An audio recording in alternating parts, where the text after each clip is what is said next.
నమస్తే అండి. నా పేరు అనిల్ కుమార్. నేను consultant neurosurgeon city neuro center Miyapur. Hydrocephalus అంటే బ్రెయిన్‌లో నీరు చేరడం అండి. సో, ఇది రకరకాలుగా ఉంటది. ఒకటేంటంటే పుట్టుకతోనే కొంతమందికి ఇబ్బందులుంటాయి. దాంట్లో సరిగ్గా ఫార్మేషన్ కాకపోవడం గానియండి, లేదంటే ఇన్ఫెక్షన్ వల్ల గానియండి, లేదంటే ఏమైనా బ్లీడింగ్ వల్ల గానియండి, పుట్టుకతోనే కొంతమందికి హైడ్రోకెఫలస్ అనేది వస్తది. కొంతమందికేంటంటే పెరుగుతున్న కొద్దీ ఏదైనా బ్రెయిన్‌లో ఇన్ఫెక్షన్ అవ్వడం వల్ల, ఆటి వల్ల గానీ అప్పుడు వాటర్ ఫ్లో సరిగ్గా లేకపోవడం వల్ల మళ్ళీ వాళ్ళకొచ్చే ఛాన్సెస్ ఉంటది. కొంచెం పెద్ద ఏజ్‌కొచ్చేసరికి ఏమవుతదంటే ట్యూమర్స్ ఏమైనా ఉండి ఆ సీఎస్ఎఫ్ అంటే ఇప్పుడు ఈ హైడ్రోకెఫలస్ అంటే ఆ వాటర్ లాంటిది రెగ్యులర్‌గా సర్క్యులేట్ అవుతది బ్రెయిన్‌లో. ఈ సర్క్యులేషన్‌కి ఏమైనా ప్రాబ్లమ్ ఏదైనా అడ్డొస్తుందనుకోండి, అప్పుడు అది పెద్దగా అయ్యి ప్రెజెంట్ అయ్యే ఛాన్సెస్ ఉన్నాయి. సో, అది పెద్ద పెద్ద పిల్లలు గానీ, లేదంటే అడల్ట్స్ గానీ వాళ్ళలో వచ్చే సాధారణంగా ఏమవుతదంటే, ఈ ప్రెషర్ వల్ల వచ్చే ఛాన్సెస్ ఉంటాయి. ఓల్డ్ ఏజ్‌లో కొంతమందికి వస్తదండి. అందులో ఏంటంటే సరిగ్గా అబ్జార్ప్షన్ సరిగ్గా లేకపోవడం వల్ల వస్తదన్నట్టు.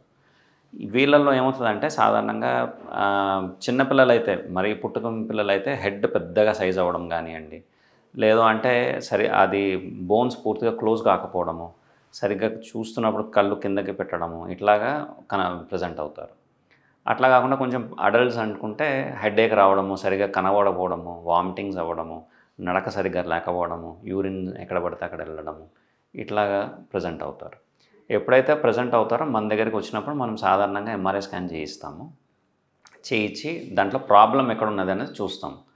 ప్రాబ్లమ్ బట్టి ట్రీట్మెంట్ చేస్తాం మనం. సాధారణంగా వీళ్ళలో ఏమవుతదంటే షంట్ సర్జరీ అని చేస్తామండి.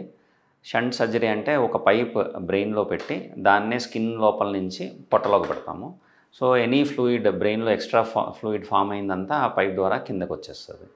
అట్లా కాకుండా ఎండోస్కోపిక్ ప్రొసీజర్స్ ఉన్నాయి. అందులో ఏం చేస్తామంటే బ్రెయిన్ లోపలే లోపలికి వెళ్ళి అక్కడి నుంచి అక్కడే మనము చిన్న హోల్ పెట్టి ఆ వాటర్‌ని లోపల సర్క్యులేట్ అయ్యేటట్టు చేస్తాం.